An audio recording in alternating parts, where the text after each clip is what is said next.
حضرت علی شیر خدا رضی اللہ تعالی عنہ ارشاد فرماتے ہیں، اللہ تبارک و تعالی نے میرے بیٹے امام حسن اور امام حسین کو اپنے نانا جان کی تصویر بنا کر کے پیدا فرمایا تھا۔ حضرت علی فرماتے ہیں، سر سے سینے تک امام حسن مجتبی یہ اپنے نانا جان کے مشابہ، اور سینے سے قدموں تک امام حسین اپنے نانا جان کے مشابہ۔ سرکار اعلیٰ حضرت رضی اللہ تعالی عنہ اسی کی منظر کشی کرتے ارشاد فرماتے ہیں، ایک سینے تک مشابہ، ایک وہاں سے پاؤں تک، ایک سینے تک مشابہ، ایک وہاں سے پاؤں تک، حسن صفتین ان کے جاموں میں ہے نیما نور کا، صاف شکل پاک ہے دونوں کے ملنے سے آیا، خط تو اب میں لکھا یہ دو ورقہ نور کا، اور تیری نسل پاک میں ہے بچہ بچہ نور کا۔ یہ اعلیٰ حضرت کا وہ شعر ہے کہ 1-2 گھنٹے کی تقریر ایک طرف، اور اعلیٰ حضرت کا یہ شعر ایک طرف، جو نبی کی آل کے تعلق سے امام احمد رضا نے لکھا ہے کہ تیری نسل پاک میں ہے بچہ بچہ نور کا، تو ہے عین نور تیرا سب گھرانہ نور کا۔ عزیزان ملت اسلامیہ، آج میں نے گفتگو امام حسن مجتبی رضی اللہ تعالی عنہ پہ کرنی ہے۔ یہ امام حسن مجتبی امام حسین کے بڑے بھائی ہیں۔ علماء نے تو یہاں تک لکھا ہے، امام حسن امام حسین کے لیے بحیثیت پیر و مرشد ہیں، امام حسن امام حسین کے مقتدی ہیں، امام حسین امام حسن کے مقتدی ہیں۔ سرکار امام حسن جب گزرا کرتے تھے تو امام حسین ہاتھ باندھ کے ان کے سامنے تعظیم و تکریم کے لیے کھڑے ہو جایا کرتے تھے۔ اللہ اکبر، تاریخ بتاتی ہے اللہ کے رسول صلی اللہ علیہ وسلم نے حضرت امام حسن رضی اللہ تعالی عنہ کے تعلق سے ارشاد فرمایا، ابنی ھذا سید ولعل اللہ ان یصلح بہ بین فئتین من المسلمین۔ اللہ تبارک و تعالی میرے اس بیٹے کے ذریعے، میرا یہ بیٹا سردار ہے، اللہ تعالیٰ میرے اس بیٹے کے ذریعے مسلمانوں کی 2 جماعتوں کے درمیان مصالحت کرائے گا، صلح کرائے گا۔ تاریخ بتاتی ہے سرکار کا یہ فرمان ذیشان معجزہ بن کر کے اس وقت ثابت ہوا کہ جب اہل کوفہ نے حضرت علی شیر خدا کو شہید کر دیا، آپ کے بعد حضرت امام حسن مسند خلافت پر فائز ہوئے۔ اللہ اکبر، 6 مہینے تک آپ نے خلافت کے امور کو انجام دیا۔ 6 ماہ کے بعد جب حضرت امیر معاویہ رضی اللہ تبارک و تعالی عنہ کوفہ تشریف لائے، آپ نے چند شرائط رکھے جن کو حضرت امیر معاویہ نے قبول فرمایا۔ حضرت امیر معاویہ کے لیے امام حسن نے اسی دن تختہ خلافت کو خالی کر دیا۔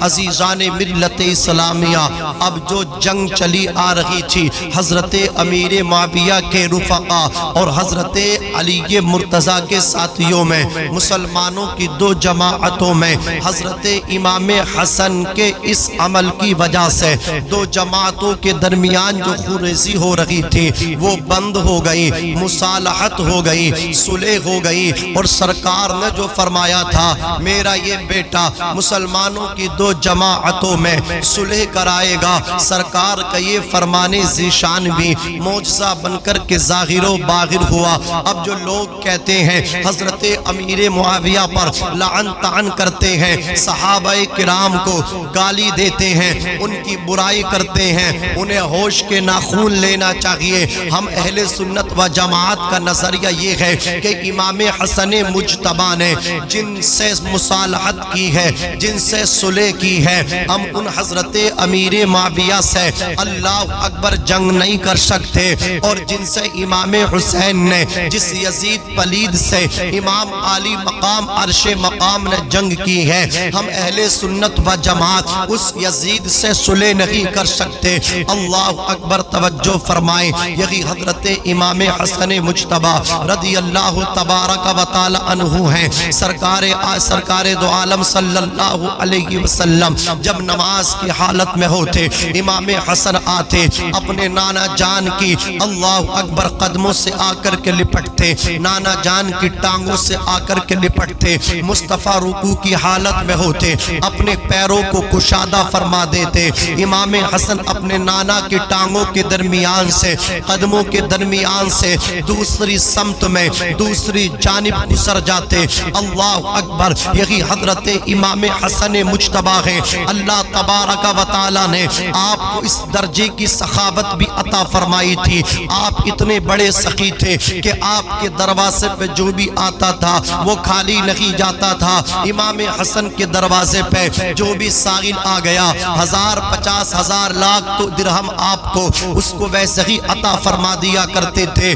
روایتوں میں یہ بھی ملتا ہے امام حسن مجتبیٰ رضی اللہ تعالی عنہ کے دروازے پہ غربا فقراء کی لائن لگ گئی۔ امام حسن نے اپنے مال کو تقسیم کرنا شروع کیا، یہاں تک کہ چن چن کے سارا مال غریبوں میں تقسیم فرما دیا، ایک درہم بھی اپنے گھر کے اندر نہ چھوڑا، سب آپ نے غریبوں کو راہ خدا میں تقسیم فرما دیا۔ اور یہ عمل امام حسین کا ایک مرتبہ نہیں، امام حسن نے اپنی لائف اپنی زندگی میں اپنے گھر کا پورا مال راہ خدا میں 2 مرتبہ خرچ کیا، اور 3 مرتبہ تو سچویشن یہ ہوئی، 3 مرتبہ کا عالم یہ ہوا، آپ کی سخاوت کا 3 مرتبہ کا عالم یہ ہے کہ اپنے گھر کا آدھا مال آپ نے راہ خدا میں خرچ کیا ہے۔ اللہ اکبر، اور ویسے تو آپ سخاوت کرتے ہی رہتے تھے، جو بھی آپ کے در پہ آتا تھا وہ خالی نہیں جاتا تھا، یہ تو آپ کی سخاوت کا عالم تھا۔ اب ذرا آپ کی عبادت کا عالم بھی دیکھتے چلیں۔ عزیزان ملت اسلامیہ، امام حسن مجتبیٰ رضی اللہ تعالی عنہ کی عبادت کا عالم یہ ہے کہ آپ نے مدینہ شریف سے اللہ اکبر 25 حج ادا کیے ہیں، اور وہ حج سواریوں پہ چل کے نہیں کیے بلکہ پیدل حج کیے ہیں۔ حالانکہ آپ کے پاس سواریاں بھی موجود تھے، سرخ اونٹ بھی موجود تھے، لیکن آپ فرماتے تھے مجھے سواری پہ جانے میں لطف نہیں آتا، مجھے پیدل جانے میں اللہ کے گھر کو لطف آتا ہے۔ کعبے کا طواف کرنے جب پیدل جاتا ہوں تو مجھے مزہ آتا ہے۔ تاریخ بتاتی ہے 25 حج آپ نے پیدل جا کر کے کیے۔ اللہ اکبر، اور آپ کو اللہ تبارک و تعالی نے با کرامت بنایا تھا۔ آپ کی بہت ساری کرامتیں ہیں، لیکن یہاں پر میں ایک کرامت آپ کی پیش کرتا ہوا آگے بڑھتا ہوں۔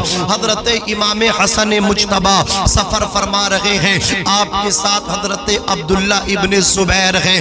چلتے چلتے تھکن ہو گئی، اوپر سے اللہ اکبر نکلا ہوا سورج، نیچے سے تجتا ہوا وہ تپش مارتا ہوا ریت۔ آپ نے کہا آرام کر لو۔ ایک سوکھے ہوئے درخت کا باغ تھا، ایک درخت کے نیچے کھجور کے امام حسن نے قیام فرمایا، برابر میں دوسرے درخت کے نیچے حضرت عبداللہ ابن زبیر نے قیام فرمایا۔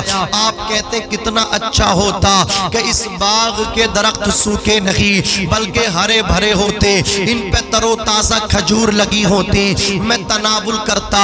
اللہ اکبر، امام عالی مقام کے برادر کبیر امام حسن مجتبیٰ نے جب اتنا سنا، ارشاد فرمایا اے عبداللہ ابن زبیر، کیا تم تر و تازہ کھجور کھانا چاہتے ہو؟ کہا آقا، میں تر و تازہ کھجور کھانا چاہتا ہوں۔ آپ نے اپنے ہاتھوں کو اٹھایا، زیر لب کچھ کہا۔ حضرت عبداللہ ابن زبیر فرماتے ہیں کیا کہا امام حسن مجتبیٰ جانے، ان کا پروردگار جانے، میں تو اتنا جانتا ہوں۔ ہاتھ اٹھائے ہیں، زیر لب کچھ کہا ہے، کیا کہا ہے؟ اللہ اکبر، ابھی ہاتھ نیچے بھی نہیں آئے ہیں، اچانک ایک درخت جو سوکھا تھا اس پہ پتے لگ گئے، اور بن موسم اس پہ کھجور بھی لگ گئے۔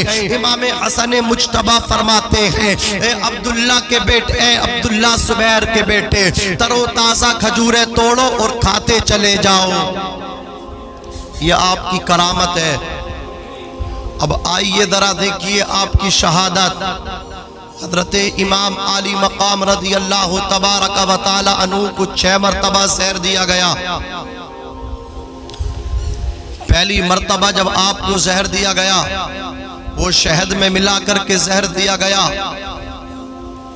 حضرت امام حسن مجتبی نے جب زہر کھایا، زہر کا اثر جب آپ کے پیٹ تک پہنچا، آپ تڑپنے لگے، پوری رات پوری شب تڑپتے رہے۔ صبح ہوتی ہے، نانا کے روزے پہ حاضر ہوتے ہیں، عرض کرتے نانا جان مجھ کو زہر دیا گیا ہے، بہت زیادہ پریشان ہوں، بہت زیادہ تکلیف میں ہوں۔ نانا کا وسیلہ دے کر کے دعا کی ہے، اللہ تبارک و تعالی نے زہر کے اثر کو زائل فرما دیا۔ اہل سنت و جماعت کا نظریہ اور عقیدہ امام عرش مقام امام حسین کے شہزادے امام حسن مجتبی کے مطابق ہے۔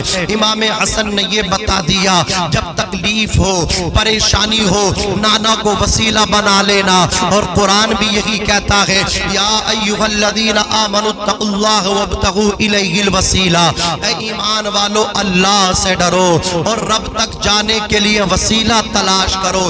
امام حسن مجتبی نے فرما دیا، اشارہ دے دیا اپنے عمل سے کہ میرے نانا کو وسیلہ بنانا، جب جب دعا کرنا نانا کو وسیلہ بنانا۔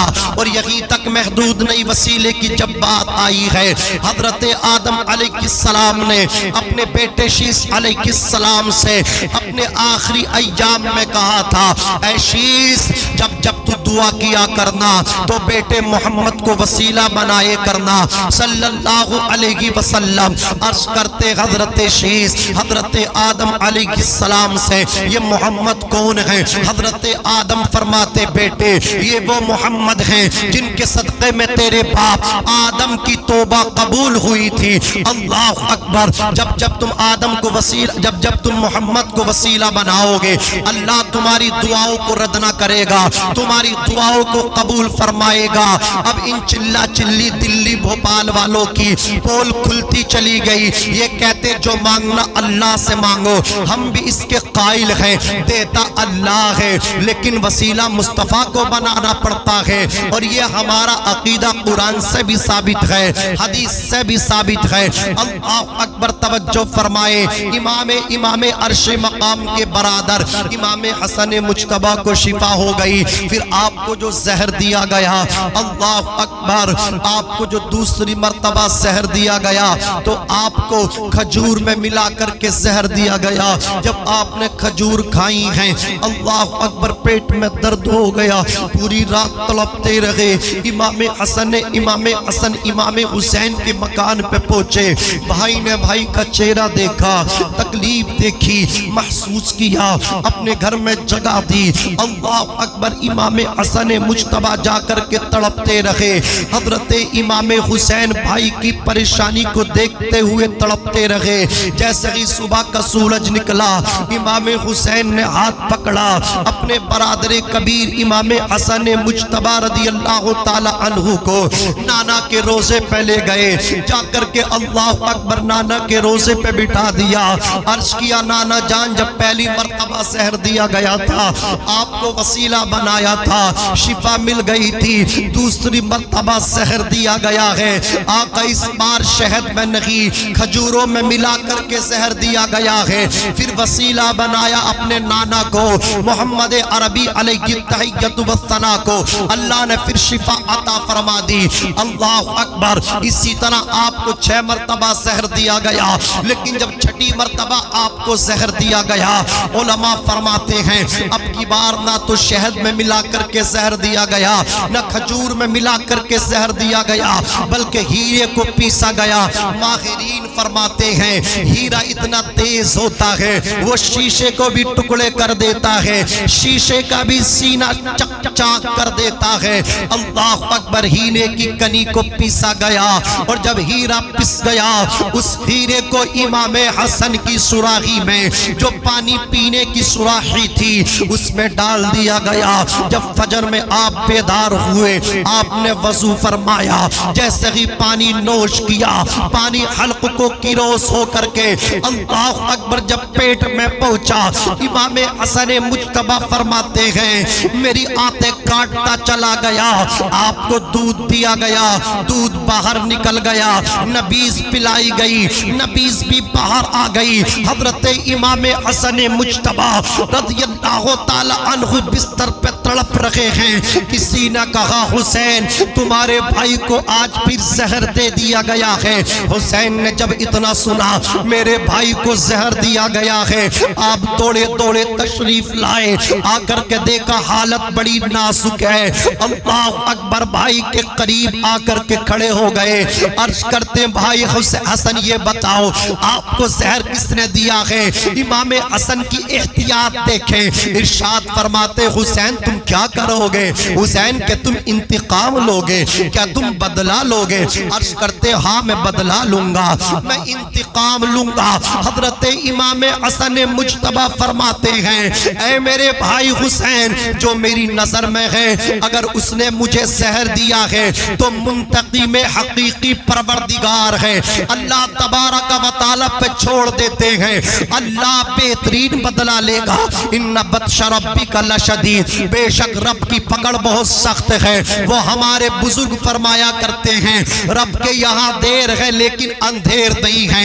اے حسین اپنے بھائی کا معاملہ خدا پہ چھوڑ دو، اپنے پروردگار پہ چھوڑ دو، اور سنو جس نے مجھے زہر دیا ہے اللہ اکبر، جس کو میں سمجھ رہا ہوں کہ اس نے مجھے زہر دیا ہے، اگر وہ نہ ہو سکا تو میں نہیں چاہتا کہ میری وجہ سے کوئی بے گناہ قتل کر دیا جائے، کوئی بے قصور اللہ اکبر قتل کر دیا جائے۔ یہ امام حسن مجتبی رضی اللہ تعالی عنہ کی احتیاط تھی۔ اب آپ نے اپنے بھائی امام حسین کا ہاتھ پکڑا، ہاتھ پکڑ کے بولے اے میرے بھائی حسین میری وصیت پہ عمل کرنا، جب میرا انتقال ہو جائے نا اللہ اکبر تم مجھے اپنے نانا کے روزے پہ لے کر کے جانا، میں چاہتا ہوں کہ میں نے پروان اللہ اکبر نانا کی گود میں پایا ہے۔